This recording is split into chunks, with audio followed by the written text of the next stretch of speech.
Everyone, welcome to our channel Science by Diksha Ma'am, and today we will going to start our part 2 of class 8 chapter number 1. Okay यानी कि class 8 का हम part 2 करने जा रहे हैं जिसका नेम है क्रॉप प्रोडक्शन। और लास्ट वीडियो में हमने क्या किया था, हमने 3 प्रैक्टिसेस मतलब 3 स्टेप्स जो हमें फॉलो करने होते हैं किसी भी क्रॉप को ग्रो करने के लिए वो किए थे। सो फर्स्ट स्टेप हमने क्या किया था, so let's recap. Preparation of soil, हमने फर्स्ट क्या किया था, सॉइल की प्रिपरेशन कैसे करते हैं, मतलब सॉइल गुड क्वालिटी की होनी चाहिए। ठीक है, first of all this is the essential requirement of the soil. Next one is and हमें क्या करना होता था, प्लफिंग और लेवलिंग। ठीक है, हमें प्लफिंग और लेवलिंग मेथड से जो है सॉइल को प्रिपेयर करना था, राइट। उसके बाद sawing of seed, second method is sawing of seed, means हमें सीड को जर्मिनेट करना होता है सॉइल के अंदर कि वो कितनी डेप्थ में है। ठीक है, उसके बाद थर्ड जो था वो था application of manures and fertiliser, that means हमें मैन्योर और फर्टिलाइजर जो है वो अप्लाई करने होते हैं सॉइल में ताकि जो हमारी क्रॉप्स है वो गुड क्वालिटी की हो। ठीक है, सो इस तरीके से हमने 3 प्रैक्टिसेस कंप्लीट कर ली थी। आज जो है हम करने जा रहे हैं irrigation, weeding, harvesting and storage. ठीक है, so this is the 4th practices okay that we have to follow to the crop production. So now video start करने से पहले अगर अभी तक आपने हमारे चैनल को सब्सक्राइब नहीं किया है तो फटाफट से जाके कर ले और also hit the bell icon okay, ताकि फर्दर जो भी वीडियो अपलोड होती है हमारे चैनल पे उसका नोटिफिकेशन आपको मिलता रहे। Okay, so let's start. So देखिए इरिगेशन, अब इरिगेशन का मतलब क्या होता है, इरिगेशन का मतलब होता है सिंचाई, मीन्स पानी देना, राइट। सो देखिए irrigation means supplying water to the crops in the fields at specific intervals. It means कि हमें वाटर सप्लाई करना होता है क्रॉप्स को, ठीक है, इन ए फील्ड, फील्ड मीन्स खेत है ना, खेतों में ही हम पानी की सप्लाई करते हैं है ना, और स्पेसिफिक इंटरवल्स के टाइम मतलब टाइम टू टाइम। ठीक है, हमें जो है वो इरिगेशन करना चाहिए। नेक्स्ट है water is important for crop as, अब why water is essential for crops. So देखिए first is germination of seeds does not take place without water. अगर हमने सीड को जर्मिनेट कर दिया और हमने उसको पानी नहीं दिया, दैट मीन्स हमारा जो क्रॉप है वो क्या नहीं करेगी, ग्रो नहीं करेगी, राइट। सो इसलिए वाटर जो है वो बहुत ज़्यादा इसेंशियल है क्रॉप को ग्रो करने के लिए, that is the first requirement. And second one is roots fail to develop and elongate in dry soil without water. जो रूट्स होती है वो डेवलप नहीं कर पाएगी है ना, और ड्राई हो जाएगी, ड्राई सॉइल के अंदर क्या है, बिना पानी के एलोंगेट मतलब कि क्या हो जाएगा, उसमें कोई भी न्यूट्रिएंट्स उसको नहीं मिलेगा। ठीक है, सो इसलिए इरिगेशन जो है वो रिक्वायरमेंट है किसके लिए, प्लांट्स के लिए। Third point is nutrients can not move up from the soil in the absence of water. जो न्यूट्रिएंट्स होंगे वो सॉइल में मूव नहीं कर पाएंगे। ठीक है, यानी कि अगर वाटर नहीं मिलेगा सो दैट मीन्स जो न्यूट्रिएंट्स है, ठीक है, वो प्लांट्स के कंप्लीट पार्ट्स तक नहीं जा पाएंगे। Next one is it protects the plant from frost and hot air currents, और ये क्या करती है, प्लांट को प्रोटेक्ट करके रखती है किससे, फ्रोस्ट वगैरह से और हॉट एयर करंट से, जो भी गर्म हवाएं वगैरह चलती है, वार्म एयर होती है, उससे इन सबको प्रोटेक्ट करके रखता है। ठीक है, वाटर। सो नाउ दस water is essential for the proper growth and development of crop plants. It means water जो है वो बहुत ज़्यादा इसेंशियल है, बहुत ज़्यादा ज़रूरी होता है किसके लिए, क्रॉप प्लांट्स की प्रॉपर ग्रोथ के लिए, प्रॉपर डेवलपमेंट के लिए। मतलब ग्रोथ और डेवलपमेंट का मतलब क्या होता है, उनके विकास वगैरह के लिए। ठीक है, so water is absorb by the plant from the soil through the root system. जो वाटर है वो प्लांट्स के थ्रू एब्जॉर्ब होता है, राइट, ये तो हमें पता है। ठीक है, सो प्लांट उसको एब्जॉर्ब करते हैं फ्रॉम द सॉइल, सॉइल से, ठीक है, ताकि उसका जो रूट सिस्टम है वो क्या बने, स्ट्रॉन्ग बने। Along with water minerals are also absorb. अब वाटर के साथ साथ मिनरल जो है वो भी उसको एब्जॉर्ब कर सकते हैं। So the time and frequency of irrigation very with crops. अब जो हमें ये नहीं पता कि हमें पानी कब कब देना चाहिए, ठीक है, सो दैट मीन्स हमें उसकी टाइम और फ्रीक्वेंसी जो है वो चेंज होती रहती है, वो डिपेंड करता है क्रॉप्स पे कि क्रॉप्स किस टाइप की है। मान लीजिए हमने राइस या फिर पैडी ग्रेन्स हमने क्या की है, ग्रो की हुई है, सो वहाँ पे ज़्यादा पानी लगता है as comparison to the wheat. ठीक है, सो इस तरीके से सॉइल एंड सीजन, तो वो सीजन्स पे भी डिपेंड करता है। मान लीजिए रेनी सीजन की कोई क्रॉप है तो रेनी सीजन सीजन में क्या आती है, रेन आती है, तो हमें वहाँ पे पानी जो है वो कम देना होता है, right. So for example in the case of wheat irrigation is required at different stages of plant growth. अब वीट की अगर हम क्रॉप को ग्रो कर रहे हैं, वीट मतलब गेहूँ, ठीक है, सो दैट मीन्स वहाँ पे हमें प्लांट ग्रोथ के लिए डिफरेंट डिफरेंट स्टेजेस पे क्या होता है, हमें इरीगेशन की रिक्वायरमेंट होती है, मतलब हमें पानी देना होता है।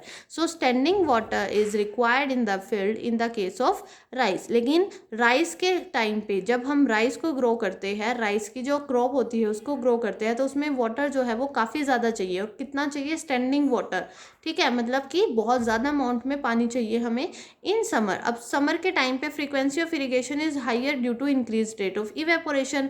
अब देखो समर में, गर्मियों में पानी जो है हमें ज़्यादा ही देना चाहिए ना। अब हम लोग हैं, हम क्या करते हैं, समर में बहुत ज़्यादा पानी ड्रिंक करते हैं, पीते हैं, ठीक है। तो इसी तरीके से जो क्रॉप्स वगैरह है उनको भी वाटर ज़्यादा चाहिए। क्यों चाहिए, क्योंकि जो वाटर है वो क्या हो जाता है, इवेपोरेट हो जाता है, ठीक है। सो of water from the soil and the leaves. आगे देखिए सोर्सेज ऑफ इरीगेशन। अब इरीगेशन के सोर्सेज क्या क्या होते हैं। So fields are irrigated with water from ponds, lakes, canals, wells, tubewells, rivers and dams. It means जो field होते हैं वो irrigated होते हैं कहाँ से, mainly ponds के वाटर से, लेक्स, कैनाल्स, वेल्स, ये इन सब से जो है वो वाटर की रिक्वायरमेंट पूरी की जाती है फील्ड में, ठीक है, यानी कि क्रॉप्स के लिए। So the water is supplied to the fields by different method depending upon the regions to be irrigated. So यहाँ देखिए method of irrigation. So there are two methods of irrigation here. First one is traditional method, कि traditional type से पहले के ancient time में लोग जो है वो किस तरीके से इरीगेशन करते थे, और आज के टाइम में that means these are the modern method that we apply in these days, और we can say modern days. तो मॉडर्न मेथड्स क्या होने चाहिए, देखिए पहले ट्रेडिशनल मेथड क्या होते थे, कि पहले के टाइम में लोग किस तरह के मेथड्स को यूज करते थे। सो फर्स्ट है मोट। सो पुली सिस्टम होता था, आप देख सकते हो इस तरीके से इमेज होती है। तो यहाँ से क्या है, पुली वगैरह से पुल करके इस तरीके से वो वाटर को यूज करता था। तो इस तरीके से वो फील्ड के अंदर इरिगेशन करता था, पानी देता था। उसके बाद चेन पंप वाला सिस्टम चला, आप देख सकते हो ये इस तरीके से ये घूमती थी ये, ठीक है, और इस तरीके से रोटेट करने के बाद यहाँ से देख सकते हो आप, यहाँ से ये बकेट्स है, ठीक है, ये इसको बांध देते थे, तो वाटर जो है इस तरीके से फील्ड के अंदर क्या करते थे, इरिगेट करते थे। नेक्स्ट वन इज ढेकली। तो ढेकली में क्या होता था, ढेकली में आप देख सकते हो इस तरीके से वाटर की जो है वो इरिगेशन की रिक्वायरमेंट पूरी की जाती थी। और नेक्स्ट क्या है आपके पास, नेक्स्ट मेथड इज राहत। सो राहत में क्या होता था, राहत also called as lever system. तो आप देख सकते हो इस तरीके से ये जो बुलॉक है इस तरीके से रोटेट करता था इसके चारों तरफ, ठीक है, और इस तरीके से क्या होता था, वाटर जो है वो उसके थ्रू इरिगेशन किया जाता था, राइट। सो नेक्स्ट देखिए मॉडर्न मेथड ऑफ इरिगेशन। अब आज के टाइम में इरिगेशन के ऐसे कौन से मेथड है। So first one is sprinkler system. So there are two type of methods, sprinkler and drip system. So this type of modern methods that we use in the our modern days, मतलब in time में हम कौन से method use करते हैं, sprinkler और drip system. क्यों करते हैं इन मेथड को, क्योंकि ये वाटर को कंजर्व रखते हैं, प्लस इसके साथ साथ जो आपके पास क्रॉप्स है, ठीक है, वो भी क्या करती है, बहुत अच्छे से ग्रो करती है। सो देखिए स्प्रिंकलर सिस्टम में क्या होता है, आप देख सकते हो इस तरीके से एक सिलेंड्रिकल पाइप होती है, perpendicular pipe, and these are the nozzles. इनको हम नोजल्स बोलते हैं। ये क्या करते हैं, रोटेट करते हैं, और इसकी रोटेशन के अलोंग क्या होता है, वाटर जो है वो भी रोटेट करता है एवरी डायरेक्शन में, ठीक है। सो इस तरीके से वाटर जो है वो एवरी प्लांट तक पहुंच जाता है। सो यहाँ देखिए in sprinkler system there are perpendicular pipes. इस तरीके से परपेंडिकुलर पाइप होती है विद रोटेटिंग नोजल, और ये नोजल जो है वो रोटेट करते हैं on the top joint to the main pipeline at regular intervals. A pump is use to allow water to flow under pressure. और इस तरीके से जो है वो पंपिंग होती है, वाटर जो है पूरे प्रेशर के साथ आता है, और इस तरीके से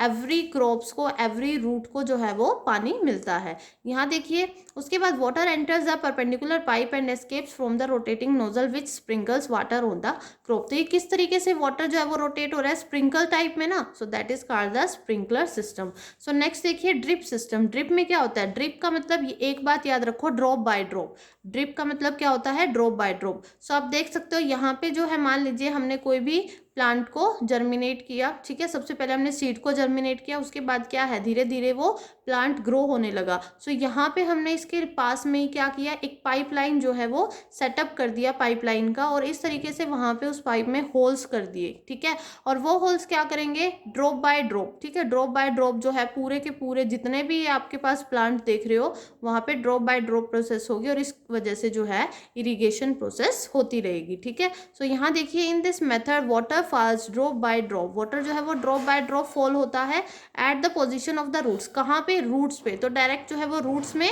पानी मिल रहा है, ठीक है। और इससे वाटर जो है वो कंजर्व भी रहेगा, है ना, जो वाटर है आपके पास वो वेस्ट भी नहीं होगा। So it is an economical method. तो ये जो है वो इकोनॉमिकल मेथड है और सबसे बेस्ट मेथड है इरिगेशन करने का, as water is not wasted at all, क्योंकि वाटर जो है हम हर जगह तो वेस्ट नहीं कर सकते।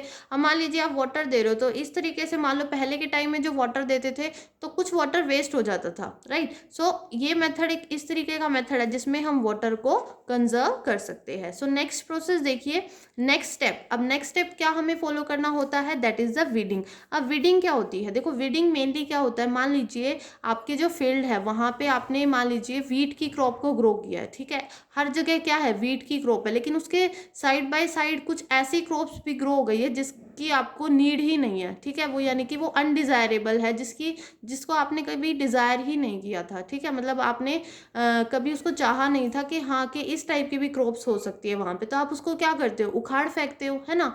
मीन्स कि आप जो अलग टाइप की जो क्रॉप्स होती है उसको हटा देते हो ना वहाँ से, ताकि जो वीट की क्रॉप्स है उसको हार्म ना पहुंचे, ठीक है ना। तो इस तरीके से आप क्या करते हो, that process is called weeding. Weeding का मतलब क्या होता है, रिमूवल ऑफ वीड्स। अब वीड्स क्या होते हैं, जो अनडिजायरेबल जो भी प्लांट्स होते हैं और हम उनको वहां से हटाना चाहते हैं, and that process is called weeding. So weeding देखिए, वीड्स आर अनवांटेड होते हैं, मतलब हम इनको जो है वो वांटेड तो नहीं है हमारे लिए, ठीक है। और अनकल्टिवेटेड प्लांट्स, यानी कि अनकल्टिवेटेड प्लांट्स होते हैं ये, that grow along with crop plants, जो कि क्रॉप प्लांट्स के साथ ही ग्रो कर जाते हैं, ठीक है। If you visit a field, अगर आप फील्ड में विजिट करते हो, खेत में विजिट करते हो, so you will notice many weeds. तो आपने बहुत सारे वीड्स देखे होंगे, मतलब कि जगह जगह जो जिसको हम क्या बोलते हैं, झाड़ वगैरह बोलते हैं, झाड़ियाँ वगैरह बोलते हैं ना, तो वो अपने आप ही ग्रो कर जाते हैं। हम तो वहाँ पे जर्मिनेट नहीं करके आए थे ना सीड को, तो वो ऑलरेडी नेचुरल है, वो अपने आप ही ग्रो करते हैं।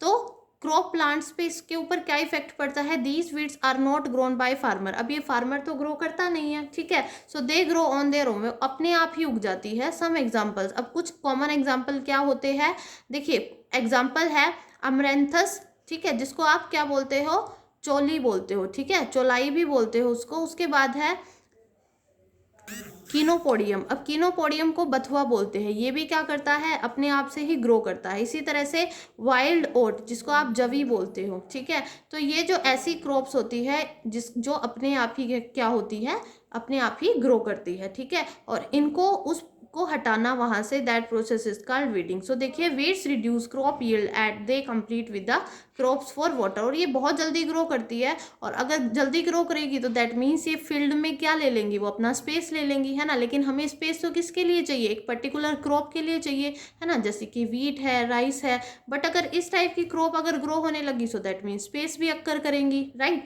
सो इसके लिए हमें क्या करना है, इसके लिए हमें उसको वहां से रिमूव करना है। So the removal of weeds from a field is called weeding. So अगर हमें रिमूव करना है इनको, तो that process is called weeding, ठीक है। सो इसी प्रोसेस को वीडिंग बोलते हैं। अब इसको कौन से मेथड से हम इसको जो है वो रिमूव कर सकते हैं। सो फर्स्ट देखिए मैनुअल। अब मैनुअल जहां पे भी दिखे, दैट मीन्स बाय हैंड, कि हम वो अपना खुद से, यानी कि हैंड्स के थ्रू हम उनको रिमूव करें। सो हैंड्स के थ्रू हम उनको रिमूव कर सकते हैं, है ना, बट उसमें टाइम ज़्यादा लगता है। सो देखिए, द वीड्स आर रिमूव्ड और pulled out uprooted by hand और बाय कटिंग देम, है ना, या तो अपने हैंड्स के थ्रू या फिर उनको कट करके, ठीक है। So close to the ground at intervals, है ना, ग्राउंड के आसपास हम उसको क्या करते हैं, कट कर देते हैं। This is done by the help of trowel. तो इस तरीके से ट्रॉवल होता है, इस तरीके से हम उसको वीड्स को रिमूव करते हैं, ठीक है।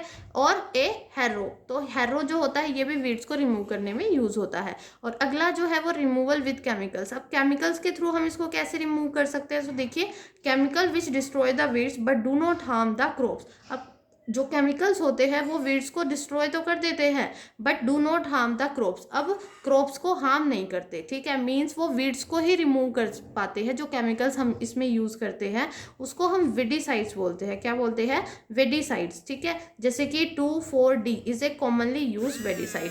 अब अगर हमें वेडिसाइड को रिमूव करना है तो ये that is the chemical name that is also called the 2,4-D is a commonly use weedicide. So next देखिए, weedicide are spread in the field with a sprayer. So देखिए वेडिसाइड जो होता है वो हम क्या कर सकते हैं? स्प्रे कर सकते हैं इन the field with a sprayer. इस तरीके से आपने देखा होगा फील्ड्स के अंदर इस तरीके से जो है वो स्प्रे किया जाता है, ठीक है।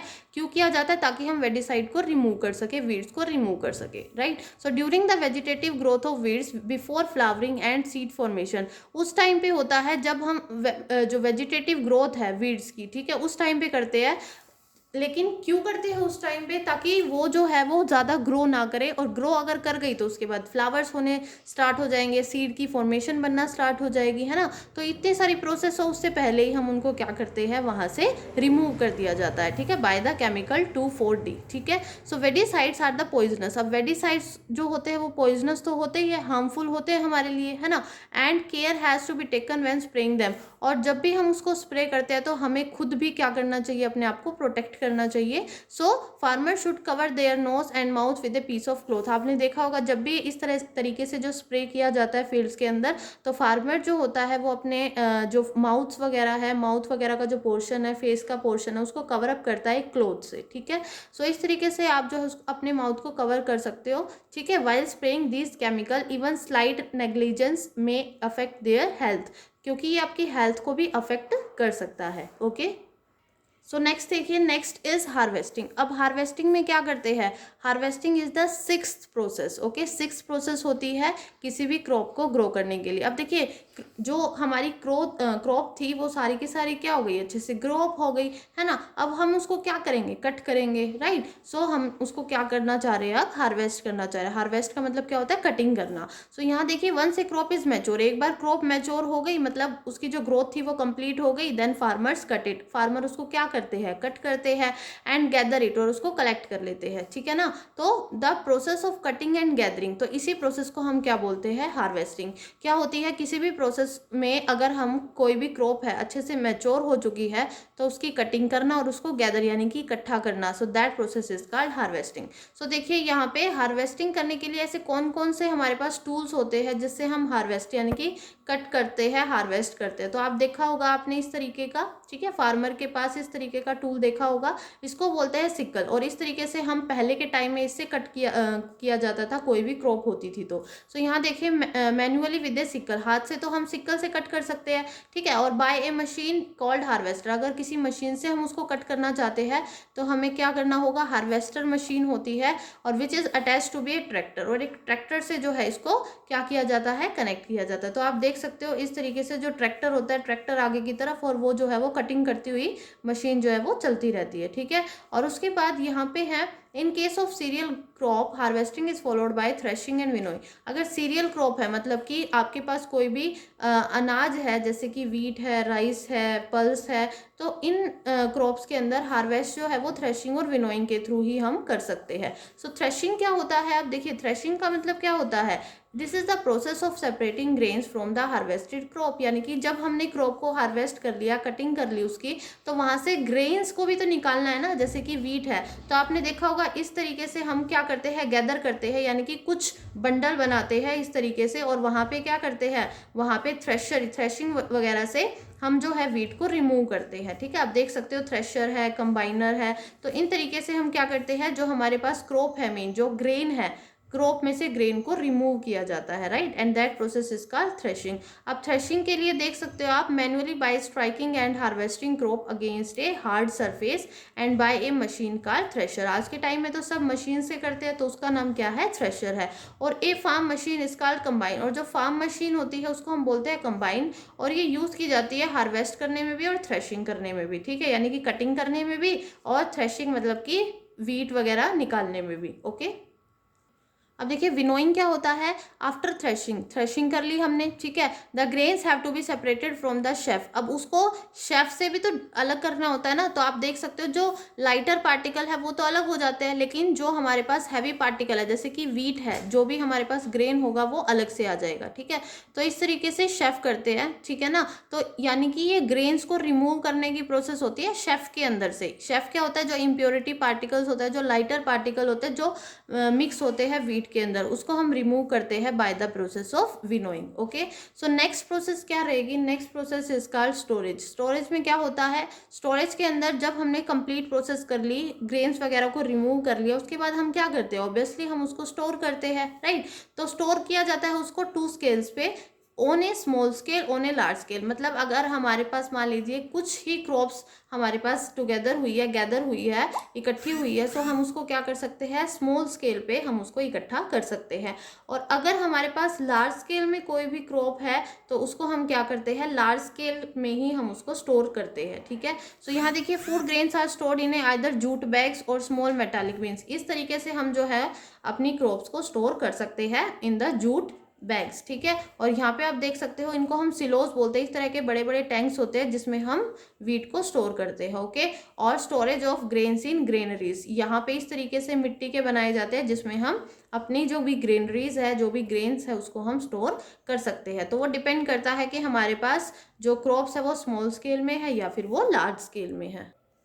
सो नेक्स्ट देखिए, फूड फ्रॉम एनिमल्स। अब एनिमल से हमें किस टाइप का फूड मिलता है, a number of food items like milk, egg, meat, honey and fish. यानी कि बहुत सारा जो फूड होता है, जैसे कि मिल्क है, एग है, मीट, हनी, फिश, ये हमें एनिमल से ऑब्टेन होते हैं, है ना। सो ये ऐसे सोर्सेज है जो हमें एनिमल से मिलते हैं। सो देखिए, rearing of animals on a large scale. अगर हम लार्ज स्केल पे एनिमल्स को रियर करें, है ना, with proper food, shelter and care. अगर हम मान लीजिए किसी भी एनिमल को हम क्या कर रहे हैं, रियर कर रहे हैं, मतलब उसका पालन पोषण कर रहे हैं, उसको शेल्टर प्रोवाइड करवा रहे हैं, फूड प्रोवाइड करवा रहे हैं, उसकी केयर कर रहे हैं। सो इस सारी प्रोसेस को हम क्या बोलते हैं, हस्बेंड्री। और किन की हम हस्बेंड्री कर रहे हैं, एनिमल्स की। So that are called the animal husbandry. So animals are raised in farms. अब जो एनिमल्स होते हैं वो हमेशा कहाँ पे हमें देखने को मिलते हैं, फार्म्स में। अब आप देख सकते हो, ठीक है, एनिमल से हमें क्या क्या सोर्सेज मिलते हैं फूड के। तो देखिए, मीट है, फिश है, मिल्क, हनी एंड एग। सो इसी के साथ हमने जो है चैप्टर को फिनिश कर लिया है, ओके। सो अगर आपको वीडियो अच्छी लगी है तो वीडियो को लाइक करें, शेयर करें और सब्सक्राइब करें, ओके। सो तब तक के लिए थैंक यू सो मच।